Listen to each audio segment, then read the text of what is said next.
아버지 하나님, 모든 죄를 이길 수 있는 힘은 믿음뿐이라 하셨습니다. 성도의 영혼 안에 나사렛 예수 그리스도를 법으로 허락하셔서 성도는 이 경계를 무너뜨리지 않고 성령님과 더불어 자신을 지킬 수 있도록 축복하시니 주의 놀라운 진리가 우리 안에서 생명이 되어줍니다.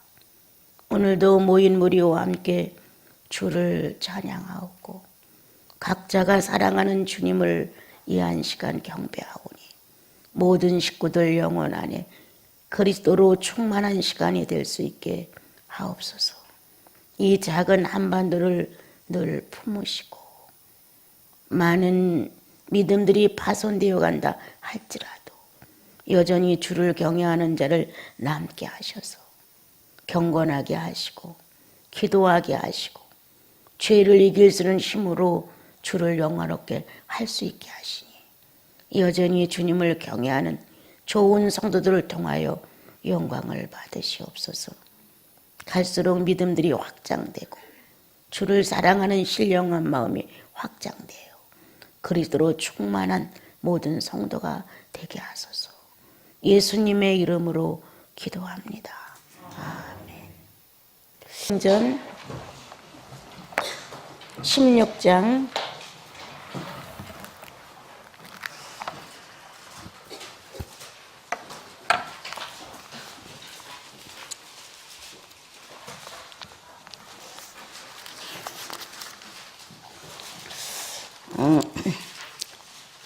31절인데 그 위에부터 읽겠습니다. 25절부터 16장 25절부터 한밤중에 바울과 실라가 기도하고 하나님을 찬송하며 제수들이 듣더라. 이에 갑자기 큰 지진이 나서 옥토가 움직이고 문이 곧 다 열리며 모든 사람이 메인 것이 다 벗겼는지라. 간수가 자다가 깨어 옥문들이 열린 것을 보고 제수들이 도망한 줄 생각하고 칼을 빼어 자가려라 하거늘 바울이 크게 소리질러 이르되 내 몸을 상하지 말라. 우리가 다 여기 있노라 하니 간수가 등불을 달라고 하며 뛰어들어가 무서워 떨며 바울과 실라 앞에 엎드리고 그들을 데리고 나아가 이르되 선생들이여 내가 어떻게 하여야 구원을 받으리까 하거늘 이르되 주 예수를 믿으라. 그리하면 너와 내 집이 구원을 받으리라 하고 주의 말씀을 그 사람과 그 집에 있는 모든 사람에게 전하더라. 그 밤 그 시각에 간수가 그들을 데려다가 그 맞은 자리를 씻어주고 자기와 그 온 가족이 다 세례를 받은 후 그들을 데리고 자기 집에 올라가서 음식을 차려주고 그와 온 집이 하나님을 믿음으로 크게 기뻐하니라. 아멘. 주 예수 모신 곳이 그 어디나 하늘나라, 궁궐이나 초막이나 지난날에는 궁궐이라는 원함을 가지고 그렇게 행복의 조건을 원하면서 그렇게 살면 좋겠다라는 의미를 사람들은 거의 다 갖습니다. 최고로 편안함, 최고로 원함, 누리고 싶음, 갖고 싶음 이런 것들로 채워진 이상적인 자기의 삶의 터전을 사람은 누구든지 원합니다. 그런데 예수 믿고 나서부터는 그와 같은 마음이 바뀌어지지요. 점점 시간이 가면서 자기 영혼 속에 와 닿는 것은 꿀로 안 갈 정도면 괜찮아. 그렇게 부하고 잘 살고 누리고 갖춰도 예수 없으면 정말 빈들 같은 것이고 정말 조금은 가난하고 부족하고 불편한 것이 있어도 예수 모신 곳은 궁궐과 같다. 어차피 세상을 떠날 때는 누구나 똑같이 관 하나면 끝난다. 돌관을 쓰든 나무관을 쓰든 조금 더 뭔가 다르게 좋은 거를 쓰든 간에 시체는 그것에 대해 의미가 없다. 우리는 인생의 허물을 일찍이 예수 믿고 알게 됩니다. 이게 엄청 복이고 내 삶의 질서이고 경계입니다. 그렇지 않았더라면 예수 없는 나의 생활은 아주 많이 봐도 늘 안 본 것 같고 많이 들어도 안 들은 것 같고 그런 말을 많이 했는데도 늘 안 한 것 같고 이렇게 보고 듣고 느끼고 감각하는 것에 대한 아쉬움이 늘 있어서 불평 불만이 나오게 됩니다. 그런데 우리의 영혼 안에서 주님을 만나서 주님과의 교제가 어느 정도 이루어져 나가는 성도들은 보아도 들어도 말을 해도 그것에 대하여 감각을 크게 느끼지 못합니다. 그리고 갈수록 보는 것도 줄이고 듣는 것도 줄이고 말하는 것도 줄입니다. 내적인 주님과의 관계가 그 안에서 보고 그 안에서 듣고 그 안에서 말함으로 인하여 바깥으로 나를 소모할 내용이 거의 없게 됩니다. 예수인들이 가는 곳은 늘 조용해요. 예. 떠들고 시끌벅적하고 싸우고 감정 드러내고 이러는 것이 아니라 예수인이 가는 곳에는 늘 전쟁도 평화로 이끌어야 한다는 거예요. 예. 욕심과 분노가 가득 찬 그곳에 안전함으로 서로가 교제할 수 있는 아름다움의 환경이 되어야 된다는 거예요. 그래서 하늘에서 불을 끌어내리고 죽은 자를 살리고 뭐 병을 고치고 왕왕 아무리 예수를 능력적으로 표현한다 할지라도 성도가 예수답지 못하면 감정 하나가 시선 하나가 청각 하나가 어느 하나가 예수 그리스도를 닮은 모습에 평정이 없으면 그건 아니다. 우리는 살아가면서 정당성을 주장하지만 그 정당은 자기에게 필요한 정당이다. 그 정당은 나에게 유익을 주기 위한 정당성이지 상대에게 유익을 주기 위한 정당성은 이미 아니다. 우리는 이중적인 삶을 노골적으로 살았던 사람들입니다. 그러다 주님을 만나고 나니까 이중적인 삶을 산다는 것이 얼마나 고통스럽고 안 어울린다는 사실을 알게 됩니다. 그래서 낮과 밤을 하나로 본다는 주의 진리 앞에 자신도 모르게 순복이 됩니다. 거친 것이나 빈들이나 초막이나 궁궐이나 가난이나 부나 거기에는 이 모든 것을 하나로 소화시킬 수 있는 주님이 계시기 때문입니다. 아무리 좋은 것과 내가 원하는 것을 본다 할지라도 천국만 아리요. 아무리 모든 것을 다 채워서 내가 기쁨이 충만한다 할지라도 성령이 울린 기쁨만 아리요. 정말 아무것도 아니다.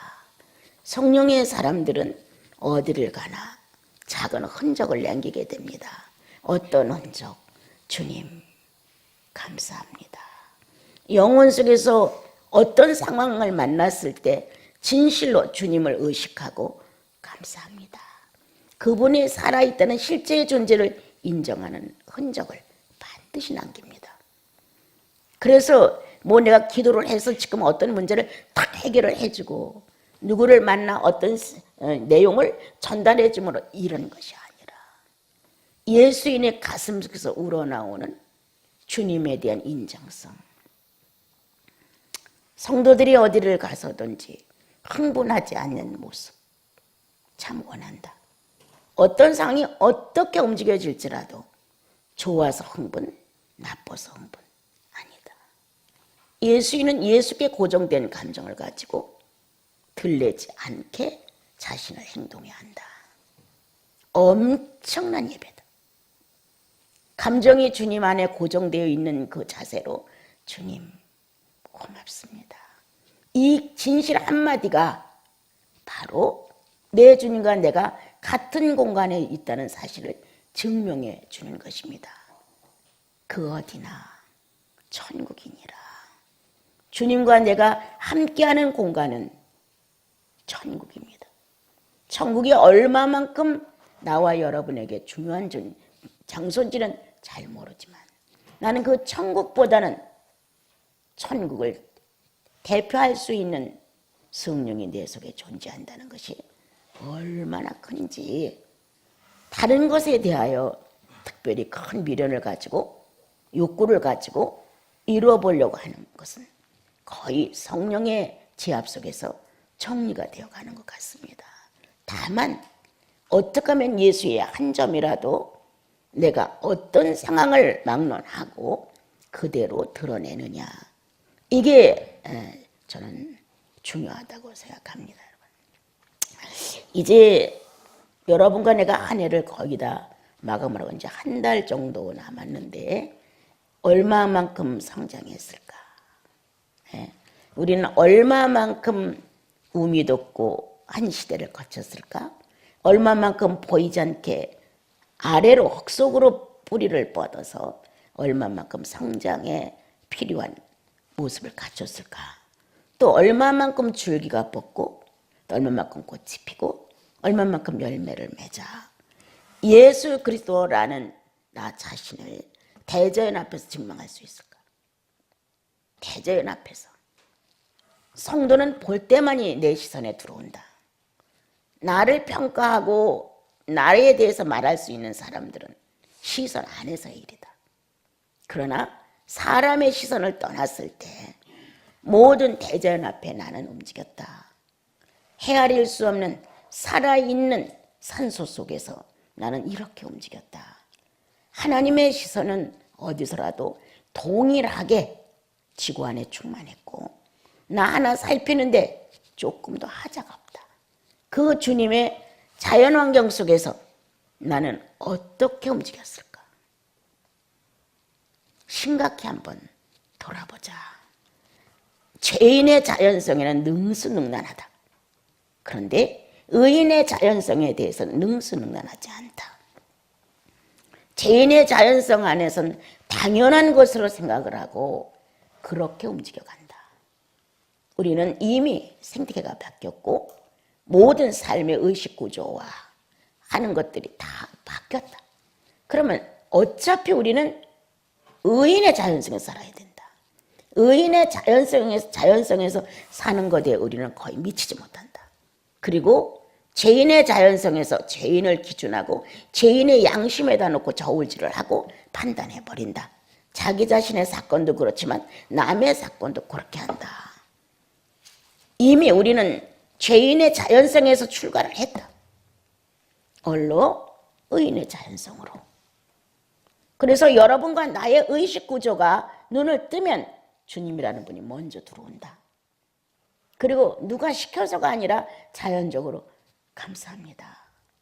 첫 인사가 주님께 나간다.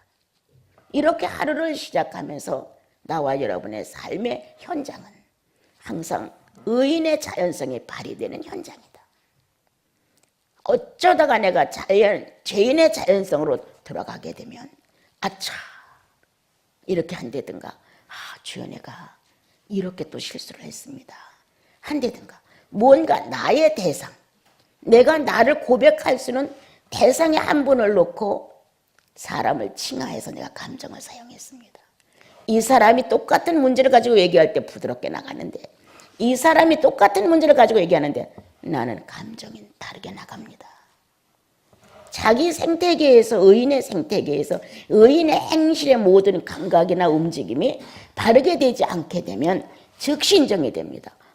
주님 내가 사람을 차등합니다. 나보다 강력한 사람, 나보다 좀 어른, 나보다 좀 다른 환경 이런 사람이 했을 때는 나도 모르게 내가 수그려지고 만만한 사람, 하찮은 사람, 가난한 사람, 무시도 될 사람 앞에서는 당당하게 자기를 발휘합니다. 자연스럽게 죄인의 자연성으로 충만하게 됩니다. 그럼 결국 누구 손이 내냐? 자기 손입니다. 그렇게 이중적인 모습을 사용하는 것도 성령의 눈살을 찌푸리게 하는 것이지만 자기 자신이 아직도 죄인의 자연성에 능숙능란해서 사람을 차별해가며 이 사람 앞에서는 이와 같은 문제를 놓고 이렇게 다소 못하고 이 사람 앞에서는 똑같은 문제를 놓고 감정을 발휘한다. 얼마나 노골적입니까? 그리고 아무런 가책이 없습니다. 아무런 마음의 움직임이 없습니다. 내가 하나님의 성도들을 놓고 차별하는구나. 이런 고심이 들어가야 돼요. 누구를 놓을 때는 편하고 누구를 놓을 때는 거창스러우니까 자신도 모르게 상대를 놓고 내가 이중적인 감정을 표현하는 자신을 보게 된다. 의인의 자연성이 무너져 내린다. 의인의 자연성이 좀먹고 있다. 여기서 팔딱 정신을 깨워서 내가 주님 앞에서 이중적이야. 사람을 놓고는 이중적일 수가 있다. 왜? 그 사람이 나에게 어떻게 했으니까. 이런 마음 때문에 그럴 수 있다 하지만 주님을 놓고 이중을 품는다고 하는 것은 성령을 방해하는 것이다. 성령은 언제까지나 우리 안에서 푸대접을 받고 학대를 받으며 언제까지나 비참한 모습을 하게 된다. 여러분, 예수를 안 믿어도 예수 그리스도가 십자가상에서 비참하게 매달려서 매달리는 죽음을 보는 사람들마다 동정 안 하는 사람은 없습니다. 어떻게 저렇게 비참하게, 어떻게 산채로 저렇게 매달려 죽노? 얼마나 죄가 컸으면 저렇게 했나 하고 그 십자가에 매달려 최후를 마치는 예수의 실상을 본다면 인간은 다 혀를 찬다. 예수 없어도 그렇다는 거예요. 그런데 예수 믿는 우리는 더 독해져가지고 관심이 없어요. 이미 지난날 나를 위해서 십자가의 못을 박았고 이미 그분은 부활하셨고 이제 성령으로 내 안에 존재하시니까 관심이 없는 거예요. 그럼 그만큼 실력 있는 영적 생활을 하느냐? 하지도 못하면서. 더군다나 하나님이신 주의 성령이 내 인격의 한 인격체를 완성하기 위해서 성령으로 오셨는데 그렇게 이중적인 삶의 표현 속에 그는 엄청나게 시달리신다. 한 사람의 채찍이 그리스도의 등을 멍들게 했고 박고랑처럼 파져나갈 만큼 죄인의 채찍이 그리스도를 엉망으로 만들었다. 오늘 의인인 내 채찍이 성령의 인격을 내리친다. 예수 그리스도로 거듭난 하나님을 아버지라고 부를 수 있는 유전자가 확실한 혈통을 끊을 수 없는 영원성을 가진 나와 여러분이 성령을 마구 후려친다. 만만한 상대를 놓고는 눈을 부라리고 만만한 상대를 놓고는 감정을 드러내면서 만만한 상대를 놓고는 자기 전체를 다 주관적으로 해결하려고 한다. 얼마만큼 성령은 우리 안에서 십자가의 고난을 겪으셔야 하는가. 로마인이 채찍이 아니고 구원받은 성도의 채찍 속에서 그는 오늘도 신음하신다. 예수 바로 믿는 것은 성령을 우대하는 것이다. 하나님이신 성령의 감각을 일으키는 것이다. 예수 바로 믿는 것은 신적인 존재가 내 안에서 신적으로 나를 방향을 이끌어 가는데 나는 동의해가는 것이고 그렇게 신의 요구 상황에 내가 합의해가는 것이다. 작은 여행의 기간이었지만 이 젊은 두 자매들이 움직여가는데 나는 감동을 받았어요. 그들은 나와 더불어 추억을 만든다고 나를 안내를 해줬는데 오히려 나에게 추억을 안겼어요. 이야, 자태들이 곱다. 정말 예수입니다. 생전 안 불렀던 찬양이 생각이 났어요. 그 모습이 천국에서 해같이 빛나리. 이거 굉장히 오래된 찬양이었는데 계속 내 마음에서 너희들의 모습이 천국에서 해같이 빛나리. 그렇게 살아야 한다. 정말 예수인다운 그 언어, 표현, 행동, 계획. 이건 한 사람이 움직이듯 소리 없이 움직인 작은 시간의 공간들 안에서의 우리들의 모습이었어요. 주님, 고맙습니다.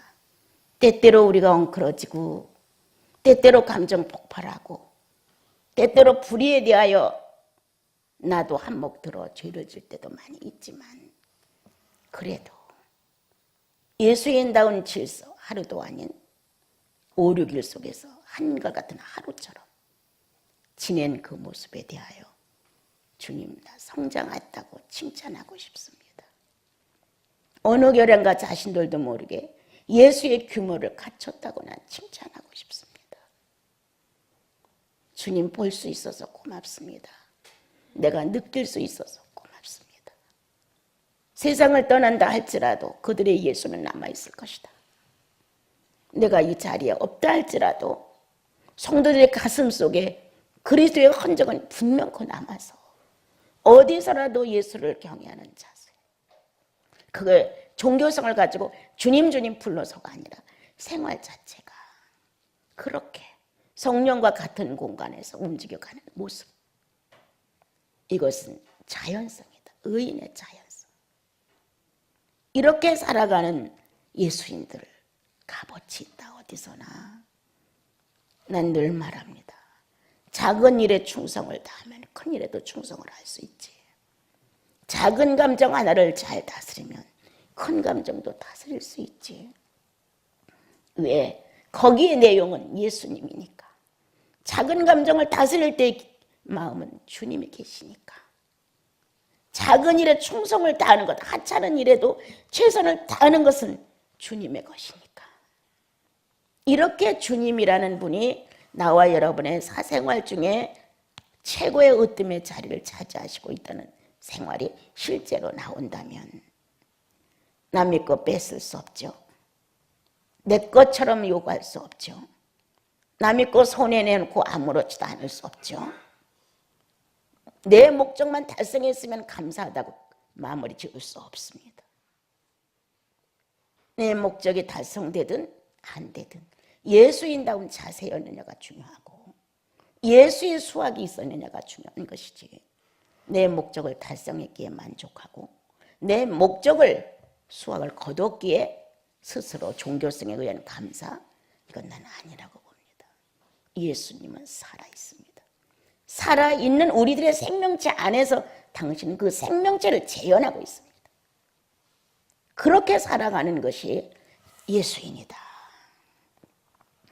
여러분, 오늘 사도행전의 내용은 실제로 바울 형제님이 겪으신 사건이었습니다. 신라와 함께 감옥에 들어가 있는 그들에게 하나님의 진동과 더불어서 모든 옥문을 풀어놓으셨습니다. 깜짝 놀란 이 간수는 이제는 우리가 죽었구나, 이렇게 절망적인 상황 속에 죽지 마라, 자결하려고 하는 그에게 바울이 크게 소리쳐주면서 그렇게 하지 마라, 자결하지 마라, 우리 안 떠났다, 네 곁에 있다. 이렇게 담대하게 도망갈 생각 안 하고 피해서 갈 생각 안 하고 나 여기 이대로 있어, 이렇게 당당하게 그 앞에 섰다. 그는 어떻게 해야 됩니까? 어떻게 해야 구원 얻을 수 있단 말입니까? 어떻게 살아남을 수가 있습니까? 그의 현실은 바울이 다메섹을 지나가다가 호련히 불빛과 더불어 주의 음성을 들었던 현장과 같이 몸 밖에 있는지 몸 안에 있는지 모를 정도의 상황을 만났다고 간수는. 이런 예수의 현실을 체험하지 않는 사람 별로 없습니다. 여러분들이 죄인의 자연성에 너무 익숙하다 보니까 다 죄인의 자연성에 몰아붙이고 주님이 이와 같은 현실을 만들어서 나와 여러분을 일깨워주는데도 불구하고 아주 천하고 흔한 말로 감사할 따름이죠. 이렇게 마감한다. 그러면 그 사람 간수는 감사할 따름으로 끝나야 했을까? 바울의 성령이, 신라의 성령이 하나님의 거룩한 뜻을 이루고 하는 그 현장에서 그 한 사람 앞에 나 죽지 않는다, 너도 죽지 않는다, 이렇게 대담하게 그를 붙들어 주었을 때 나는 늘 말합니다. 예수께 홀린 듯 끌려갔다. 나 스스로 자원하여 내 인간성을 가지고 무엇을 하지 않았다. 거의 그분께 홀리듯 끌려갔다. 예수 그리스도가 40일의 금식의 광야로 갔었을 때 성령이 이끌어내사 맞다. 나와 여러분의 사생활 속에는 늘 성령의 이끄심이 있다. 그 이끄심이 바울이 만난 현장처럼 사울아 사울아 라고 음성을 바르시며 빛과 더불어 찾아오셔서 변화를 일으키는 상황도 있지만 하나님을 알지 못하는 이 이방 사람에게 바울과 실라는 똑같은 현상을 만났다고 본다. 그들에게 있어 자결하지 마라. 이렇게 움직여주고 그는 지금 꿈인지 생신지 아니면 몸 밖에 있는지 몸 안에 있는지 모르는 현상을 만났다. 그런데 그가 어떻게 해야 되는 겁니까? 라고 물었다. 주 예수를 믿어라. 그리하면 너와 내 집에 구원이 있을 것이다. 이 말 한마디. 주 예수를 믿어라. 어느 누구도 소개하지 않았다. 단 하나. 너를 살릴 수 있고 나를 살릴 수 있는 것은 그리스도 한 분뿐이다. 그래야 하면 너와 내 집에 구원을 받게 될 것이다. 그냥 거저 기도를 많이 했기 때문에 아닙니다. 이 간수가 어떻게 예수를 만났느냐가 중요합니다. 바울이 어떻게 나사렛 예수를 만났느냐가 중요했듯이 자기 일생을 180도 탈바꿈시켰습니다. 그 철저한 유대교에서 형편없는 나사렛 예수 청년의 신앙으로 전환을 했습니다. 완고하고 권위 있고 대단한 율법 안에서의 유대교를 벗어난다고 하는 것, 죽음입니다. 그런데 얼마나 확실했고 얼마나 정이 자기 영혼 안에 진실했는지 아무런 관심이 없을 만큼 유대교가 뭐야, 율법이 뭐야 할 정도로 바울의 생명 전체를 바꾸어서 생명 자체가 새로운 인식으로 바뀌어졌습니다. 그렇게 180도의 확실한 내용으로 바뀌어진 그 영역은 그대로 그 간수를 감복시켰습니다. 주 예수를 믿어라. 내가 그 주 예수를 믿었다. 그러므로 내가 구원을 받고 나를 아는 사람들이 구원을 받는다.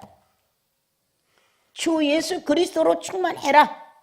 그리하면 너의 비인간적인 인간성과 환경이 변화를 받을 것이다. 이런 내용입니다. 구원으로 끝나는 것이 아니라 정말 네가 성령을 인정하느냐? 성령을 우대하느냐? 성령을 영접했느냐? 그렇다면 너의 그 비인격이 새로워질 것이다. 또한 너의 환경이 새로워질 것이다. 그렇게 이중적인 차별을 함부로 하지 않을 것이다. 사람 앞에서의 내 모습과 대전 앞에서의 내 모습이 그렇게 달라지지 않을 것이다. 이렇게 주님은 나와 여러분에게 주 예수를 믿으라. 그리하면 너와 네 집에 구원이 이루어질 것이다. 그냥 하늘에서 떨어지는 미신성에 의해서 아닙니다. 여러분. 네 경험은 네 가정을 이끌어낼 것이다. 네 영혼 안에 그리스도를 만난 확실한 경험은 너를 통해 나올 것이다. 바울이 예수님을 만난 확실한 경험이 바깥으로 나와 많은 사람을 예수께로 이끌었듯이 네가 정말 그리스도를 확실하게 받아들였어. 네가 만난 예수 그리스도가 네 생명을 대신할 수 있다. 그렇다면 다른 사람 앞에 그 능력은 나올 것이다. 내가 예수 믿고 30년, 50년 되는데 나를 통하여 구원의 역사가 이루어지지 않는다면 문제 있다는 거야. 나는 느려. 문제 있어. 왜 내가 예수를 거듭났는데 나를 통해 예수 믿는 사람이 안 나타나? 이거 문제 있는 거 아니야? 그럼 나는 나 혼자 예수 믿고 이렇게 살다 죽는 거야? 아니지. 예수 그리스도를 내 구주로 만났을 때 제일 먼저 하나님 아버지라고 부르지 않았는가? 난 벙어리가 더 이상은 아니다. 내 혀는 내 오빠, 내 언니, 내 엄마, 내 동생 여기에다 쓰기 필요한 혀가 아니라 어떻게 하면 예수 그리스도를 그들에게 소개하느냐가 내 혀다. 이 놀라운 예수를 만났는데 이 놀라운 이 벅찬 이 그리스도를 만났는데 어떻게 내가 이 예수를 표현하지 않겠느냐. 바울이 만난 예수의 영역은 바울을 초월하여 그 유대 교회에 찌들어져 있는 사람들에게도 능력이 됐고 전혀 수백 개의 미신성에 매달려 있는 이방인에게도 엄청난 효력이 있었다. 이 예수 만난 모습이었다. 나와 여러분이 예수를 만나는 모습이 확실히 있습니다. 어느 사람은 구속을 전달하면서 영혼들을 일깨워주고 어느 사람은 성장을 전달하면서 일깨워주고 어느 사람은 인생의 허물을 전달하면서 일깨워주고 방법은 여러 가지입니다. 그러나 일단 예수 그리스도를 그 영혼에게 산 존재로 만들기 위하여 입은 열어야 될 것이 아니냐. 또한 행동으로 보여줘야 될 거 아니냐. 행동과 언어가 함께 그리스도를 출현시키면 어찌하여 예수 그리스도가 묶여있는 존재가 되겠느냐. 아침에 묵상을 하다 생각이 났어요. 내가 만난 예수님이 이렇게 좋은데 어떻게 해야 엄마에게 복음을 전할 수 있을까? 어떻게 해야 우리 어머니가 예수님을 구주로 모실 수 있을까? 내 가슴에 이게 확실한 예수 그리스도를 어떻게 표현해 좋을지 모르겠는 거예요. 엄마 교회 나가야 돼. 너나 잘 믿어. 엄마 그럼 엄마하고 나하고 죽은 다음에 헤어지면 좋겠어? 엄마는 지옥 가고 나는 천국 가면 좋겠어? 아유 나도 천국 가지. 나 나쁜 짓 안 했어. 엄마는 한 번도 남한테 손가락 받을 짓을 안 하고 살았어. 우리 어머니 맨날 이러셨어요. 그래서 결심을 했죠.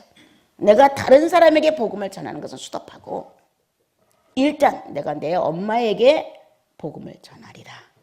27살이 혼자 되어서 우리를 길러준 엄마가 정말 지옥으로 간다면 그건 너무 억울하고 분하다. 그러니까 내가 일단 내 어머니가 먼저 예수를 경험을 하고 나면 내가 다른 사람한테 복음을 전하리라. 이런 결심을 하고 딱 1년을 정했죠. 365일. 365일 끝난 날 토요일이었어요. 매일 1시간씩 기도했어요. 하루도 안 빠지고 했어요. 우리 어머니에게 구원을 주십시오. 우리 어머니가 깨닫게 하십시오. 엄마가 구속을 모르면 나는 못 전합니다. 나는 평생 그리스도를 증언할 수 없습니다. 이런 말을 하면서 딱 1시간 365일. 난 이것도 내 의지는 아니었다고 생각합니다. 성령에 홀렸어요. 성령이 나를 이끌어내신 거예요. 그렇게 할 수 있도록. 얼마나 애들을 가르치고 힘이 들고 눈 뜨기 싫고 대신 누가 세수를 시켜주면 좋겠고 대신 내 밥을 누가 먹어줬으면 좋겠어요. 애들하고 시달리고 너무 힘들기 때문에 그런 환경에서 1시간씩 매일 엄마를 위해서 기도하는 건 내 힘이 아니었다니까 여러분. 내 소원은 있었다. 엄마가 너무 가엾어서 불쌍해서 혼자 살아온 생애가 너무 깨끗하고 나는 우리 어머니 자랑합니다. 정결한 여자입니다. 그런데 만약 지옥을 간다면 그건 너무 억울한 거예요. 매일 365일 끝나는 토요일 날이었어요. 11시쯤 갔어요. 엄마한테 갔어요. 그리고 나서 12시 애들 밥을 미리 주라서 조카들을. 우리 어머니가 막 서둘러 밥을 주더라고요. 왜 그러냐고. 글쎄 난 엄마한테 볼 일이 있어요. 그러고서 애들 놔두고 놀으라고 해놓고 엄마하고 나하고 방으로 들어가서 문을 딱 잠갔어요. 엄마 지금 시간부터 문 열지 말아라고. 엄마 내가 엄마한테 꼭 전달할 내용이 있어서 왔으니까 1시간만 내 얘기를 좀 들어주라고. 그러니까 또 뭔데 이러냐 이러면서 그래서 이제 요한복음 24절 5장 사망에서 생명으로 옮겼느니라. 그 말씀을 같이 읽고 또 읽고 또 읽고 3번 읽은 다음에 강의를 하기 시작해서 엄마 붙들고 엄마 무릎에 손을 딱 놓고 엄마 날 쳐다봐.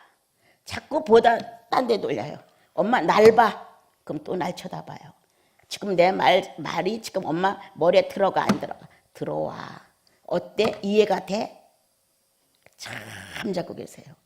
엄마 이해가 잘 안 되지? 또 가만히 계세요. 그럼 엄마 내가 무슨 말을 하는지만 주의해봐. 이렇게 하고 엄마한테 1시간이 뭐예요? 1시간이 호뜩 넘도록 계속 강의를 했어요. 근데 갑자기 이러면서 울음이 터졌어요. 막 우시는 거예요. 막. 나는 우리 어머니가 우는 걸 못 봤어요. 얼마나 강한 분인지 못 봤어요. 한 번 우리 외삼촌이 오빠를 때리는 사건 때문에 우는 걸 봤어요. 그리고 나머지 한 번은 시지부지한 울음이었어요. 근데 거기서 막 크크크크 하더니 막 터져가고 막 우는 것이었어요. 엄마 왜 울어? 그러니까 나 깨끗하게 살은 줄 알았는데 아니다. 아니야. 이 말 한마디. 나 깨끗하게 사는 줄 알았는데 아니다. 아니야. 막 우시는 거예요. 그래서 엄마 왜 예수를 믿어야 되는지 알았다는 거예요. 그래서 예수님에 대한 얘기를 다시 한번 이제 구체적으로 하나님의 아들이 이렇게 해서 이래서 엄마가 죄를 용서받았고 지금 여기서 세상을 떠도만 갈 수 있다. 나 갈 수 있다. 응, 갈 수 있어. 응, 막 이러면서 막 우셨어요. 그때부터 엄마가 달라지기 시작했어요. 성경도 사다 드리고 이래가지고 달라졌는데 항상 기쁨이 넘친다는 거예요. 항상 감사가 넘치고 그리고 팔을 너무 써서 이걸 못 쓰고 아픈데 어느 날 기도를 하는데 와서 누가 이렇게 만져주더래요. 2번은 이렇게 만졌는데 그때부터 몇십 년을 잘 쓰신 거예요. 나보다 성경을 훨씬 많이 보시죠. 1년에 3번씩 내신다는데 나보다 훨씬 많이 보시는 거예요. 복음. 내가 행위로 같이 안 살았으니까 어떻게 할 수가 없으니까 따로 살았으니까 복음의 기회를 만들어야 되는 거예요. 내가 이렇게 귀한 보화를 가졌는데 이렇게 중한 예수 그리스도를 구주로 모셨는데 어떻게 내 사랑하는 엄마한테 안 줘요? 어떻게 내 사랑하는 오빠한테 안 주겠냐고요. 가장 가깝고 가장 필요한 그들에게 복음은 당연지사다. 행위로 복음을 전했느냐? 언어로 복음을 전했느냐? 지난날 죄인의 행실을 버리고 의인의 행실로 가지고 와서 감동을 주었느냐? 어떤 겁니까? 여전히 죄인의 자연성으로 돌아가 가족만 만나면 죄인이 되는 거야. 같이. 죄인의 언어에 맞장구를 치고 죄인의 시선에 동의해주고 죄인의 들음에 대하여 같이 해주고 죄인이 하는 대로 다 그대로 나라고 다 쏟아줘. 죄인이 차라리 죄인의 영역이 이끌어가는지도 모릅니다. 그리고 예수는 전달을 하네. 이래서는 아니 되죠. 오늘 이 바울이 만난 그리스도의 영역은 이 간수 하나를 직접적으로 감동받았다. 아주 바꿔놨다. 네가 만난 예수가 확실하면 네 주의가 변할 것이다. 네 입이 네 가정에게 그 예수를 줄 것이다. 내가 만난 예수가 이토록 지독해서 너에게 영향을 입히듯 당신이 만난 예수가 당신 안에서 힘과 능력이 되어서 반드시 당신 주위의 사람들에게 예수를 증거할 것이다. 이렇게 당당하게 바울은 주 예수를 믿으시오. 그리하면 당신이 만난 이 예수를 반드시 당신 가정에서 부활시킬 것이다. 언어가 바뀔 것이다. 여태까지 살아온 삶이 바뀌어질 것이다. 감정이 달라질 것이다. 시선이 달라질 것이다. 네가 만난 예수로 변화된 네 모습 때문에 네 가정의 식구들은 당연히 예수 그리스도를 영접하게 될 것이다. 돌아보자 우리. 내가 만난 이 예수로 나는 누구에게 영향을 주는가?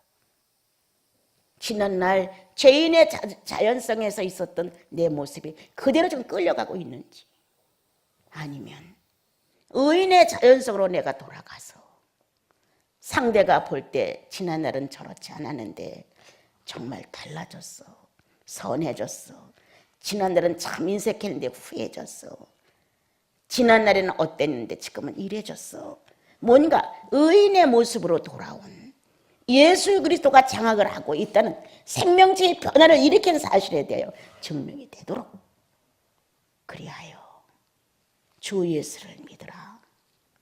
그리하면 너와 네 가정이 구원을 받을 것이다.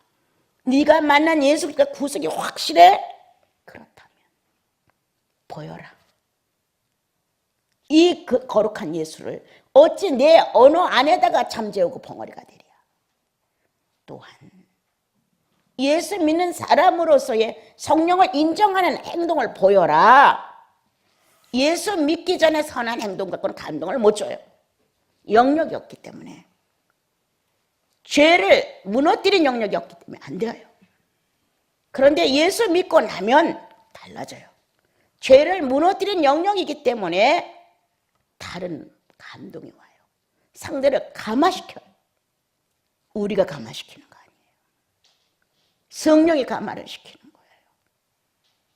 그래서 오늘 다시 주님이 너와 내 가정에 복음이 확실하게 전파되느냐, 너와 너의 친척과 예수를 안 믿는 사람들 속에 확실하게 감화를 주느냐, 예수 살았다는 존재 의식을 느끼게끔 해주느냐, 너는 엄청난 전도자다. 그것뿐이냐? 성령의 충만함을 받아라. 주님 이렇게 말씀하셨어요. 그리하면 지난날 죄인의 속성이 아니다, 의인의 속성이다. 성령 충만은 의인의 속성을 발휘하게끔 만들어주시는 겁니다. 이 의인의 속성이 나 자신의 변화이고, 또한 나를 알고 있는 한 가정의 모든 사람들이 그 속성에 의해서 감동을 받고, 또한 내가 살고 있는 환경 정도가 정리가 된다. 그렇게 함부로 행동하지 않는다. 예수인. 나는 여러분에게 두 가지를 전하고 싶어요. 주 예수를 믿으라. 그리하면 너와 내 가정의 구원을 얻으리라라는 확실한 구원의 능력에 대하여 전달해주고 싶어요. 네가 만난 예수 그리스도를 그대로 표현해봐라. 언어로, 행동으로, 지난날 죄인의 모습으로 상대하지 마라. 이제는 의인이었다. 의인이 된 모습으로 움직여봐라. 지난날에는 내가 많은 것을 구제해서도 감동이 안 된다. 죄인이었기 때문에. 그러나 지금은 의인이기 때문에 죄가 무너진 흔적이 있기 때문에 감동을 준다. 너의 선행으로 하여금 믿지 않는 네 아내가 예수 믿을지 어떻게 아느냐? 네 선행으로 하여금 믿지 않는 남편이 예수 믿을지 어찌 아느냐? 예수 믿고 난 다음에는 예수의 영역으로 말미암아 선행이 상대를 감화합니다. 또한 성령 충만을 받아라. 그대로 대입을 하십시오. 그리하면 너와 너를 아는 주변이 변화될 것이다. 내 지난날입니다. 지금은 조금 덜하다고 보아도 괜찮겠죠. 집을 나가면 늘 불안했어요. 이 여행이나 어딜 떠나면 마음이 편해야 되는데 불안한 거야. 다투지 않나. 안 나와서 바깥도 손님이 왔다가도 이건 누가 기척도 없지 않은가. 수도원은 목마른 사람들이 찾아와요.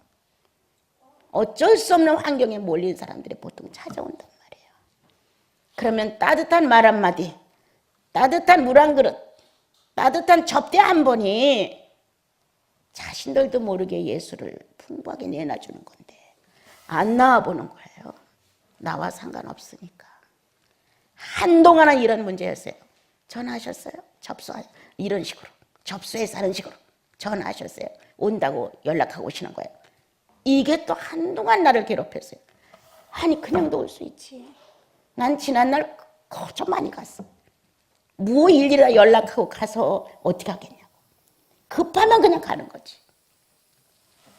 그렇게 답답한 환경에 살던 나도 있었는데 업혀가며 시간 내서 짬 내서 가야 되는데 뭐 광고하고 뭐 어쩌고 저쩌고 하고 시간 내서 가서 만나 이런 거 할 수가 없는 거예요. 만나주면 만나고 안 만나주면 그냥 오지 이런 각오로 간 거예요. 더군다나 우리 독신들을 데리고 정말 예수 잘 믿는 데로 신방을 많이 했어요. 여기도 가보고 저기도 가보고 그들은 어떻게 예수를 믿는지 보여주고 싶어서. 그리고 그 당시에는 이런 공동체가 거의 없었어요, 여러분. 그래서 여기도 시작한 데 가보고 저기도 시작한 데 가보고 또 모여 산다고 해서 가보고 해봐도 정말 마음에 이렇게 땡기지는 않았어요. 예수가 목표가 안 되는 거예요. 예. 뭐 선행이면 선행만 막 목표로 하고 뭐 장애인은 장애인만 목표로 하지 예수 그리스도가 목표가 안 되니까 이것도 아니다. 이런 이제 마음이 된 거예요. 그래서 그냥 명칭이 수도원이에요. 사실 수도원답게는 살지 못해요. 그러나 이 천주교에서 했던 그렇게 완고하고 폐쇄적이고 이런 건 못해. 그냥 자연스럽게 이렇게 예수 그리스도의 복음 안에서 삶을 조금 더 직진해보자. 주님 앞에 조금 더 힘들더라도 빨리 연단받고 주님을 좀 기쁘게 해드리자. 이런 의도로 이제 수도원이 형성이 됐어요. 그렇지만 이게 수도원의 규모는 뭐 건물이 컸다 뭐 남들이 봤을 때 그럴듯해요. 사람이 돼야 되지. 사람이 돼야 돼. 주님을 사랑한다는 어떤 의미의 독신들의 자태 안에서 예수가 나와야 돼. 말 한마디에도. 가식 없는 이 억양 속에서 가식 없는 감정에서 상대들이 감동을 받아야 돼. 어떻게 왔어? 왜 왔어? 이 말 한마디가 장애물이 없는 감정이 돼야 돼. 장애물 가슴 안에. 연락도 안 하고 왜 왔어? 뒤늦게 왜 왔어? 힘들어 죽겠는데 왜 왔어? 또 밥 차려야 돼? 이런 감정을 갖고 있다면 이 장애물이 상대를 안다는 거예요. 다시는 안 가. 말하고 틀려. 이렇게 나올 수 있는 거예요. 중요한 건 주님을 사랑하는 나와 여러분이다. 여복 답답하면 여기까지 왔을까? 형편없는 나신 수도원에 이 가난한 이 산골에 어쩌다 찾아왔을까? 더군다나 나 같은 사람을 찾아온다고 하는 건 상상할 수 없어. 이러한 곳 예수를 주자. 당신 그렇게 어려워? 내가 인생 어떻게 살았는지 알 수 있어? 이 말에 눈물줄을 뻥뻥뻥 흘리고 울고 가지요. 여러분, 우리 다 예수의 사람들이에요. 내가 만난 이 한 사람 위에 감동 주자. 내가 만난 이 한 사람 위에 감화를 느끼게 해주자. 너와 네 집의 구원이, 네 영혼과 네 환경과 너를 만나는 사람들에게 구원이 이루어질 것이다. 네가 영접한 성령 충만함이 너와 네 주위를 평화적으로 이끌 것이다. 희생으로 이끌 것이다. 존중으로 이끌어 줄 것이다. 갈수록 겸손해질 것이다. 나는 간혹 뜻하지 않은 여러분들의 감정을 만날 때가 있습니다. 다는 아니지만 더러 또 젊은 층에서도 그런 걸 느낄 수가 있습니다. 나는 어떤 말도 어떤 사건도 내가 개입되지 않은 건데도 불구하고 돌아다니는 말로 인하여 원장님께서 간섭하셨다든가 원장님 또 그런 말씀 했다든가 원장님 또 그렇게 하셨겠지? 이런 식의 말로 인하여 보는 눈이 달라지는 거예요. 느낄 수 있어요, 여러분. 한마디 난 여태까지 안 하고 살았어요. 그냥 그럴 수도 있지. 젊었으니까. 시간이 다 가면 달라지겠지. 조금 더 주님과 연합이 되면 선한 언어도 나오겠지. 이렇게 뒤로 후퇴를 해요. 여러분, 예수의 심정을 가진 여러분과 나 아무것도 아닌 사건으로 대립하지 맙시다. 그렇게 한 사람처럼 움직여 봅시다. 두 사람이 모였느냐? 한 사람처럼. 10사람이 모였느냐? 한 사람처럼.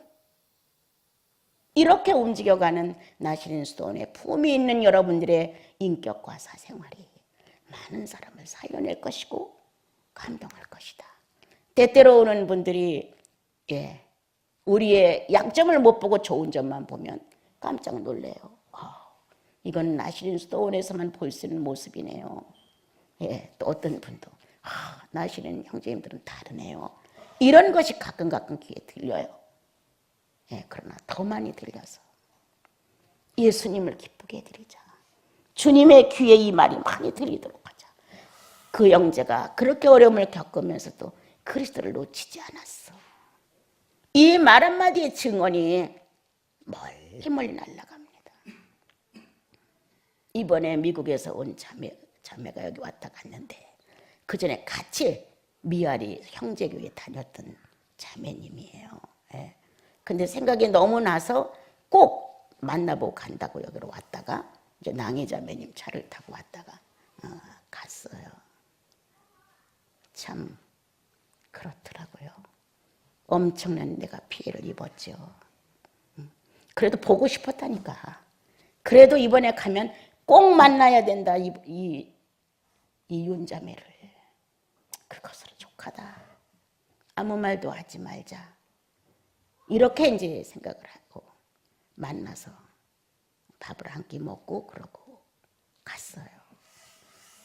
예수 그리스도를 생각할 때 필요한 사람이 되어주자. 내가 자매님 제자 아니에요. 그래? 내가 당신 나의 제자야? 내가 그렇게 했어요. 이제 애들 다 교육시켜놓고 이 정도 안정됐으니까 나 힐링센터를 미국에다 하나 하려고 그러는데 자매님 생각났어요. 나 그렇게 살고 싶어요. 자매님처럼 그렇게 살고 싶어요. 나 어떻게 했는데 어떻게 했다고. 그래 내가 그렇게 했나? 그렇게 했죠. 나 기억에 남아요. 나 그렇게 살고 싶어요. 그래 그렇게 살아. 그렇게 살면 돼. 누구 말도 듣지 말고 주님과 교제하고 그렇게 살아. 그러고 이제 보냈어요. 피해를 입은 건 되게도 컸다. 그러나 시간이 지난 지금에 와서 그 물질을 논하기에는 아무런 의미가 없다. 찾아준 것으로 고맙고 주님의 일을 하려니까 조언이 필요했다고. 그것으로 족하지. 그것으로 족해. 우리 모두 예수로 사는 법을 배웁시다. 특히나 아가서를 배우면서 사랑으로 사는 법을 배웁시다. 그래서 다른 이유를 대지 말고 내 가족 안에서도 사랑으로 대하는 인격, 우리 작은 이 공동체 안에서도 사랑으로 표현하는 인격, 이런 것들로 채워져서 주 예수를 만난 경험으로 다른 사람에게 예수를 줄 수 있으면 된다. 성령 충만한 이 충만성을 너와 그리고 너를 아는 사람들에게 영향을 입혀라. 주님이 이렇게 이르셨습니다. 우리 한 주를 또 그렇게 사는데 연습을 하시고 길들이시고 예수 그리스도와 연합한 형상 하나를 만드셔서 주님을 기쁘게 드리는 겨울 수확을 한번 만들어서 성탄절에 주님 나 보배함을 열었습니다. 많은 것들이 결실되지 못했지만 황금, 유황, 모략 어느 한 가지라도 당신만을 위해 준비했습니다. 라는 성공된 인격의 모습을 주님 앞에 예물로 드려봅시다. 찬양합시다.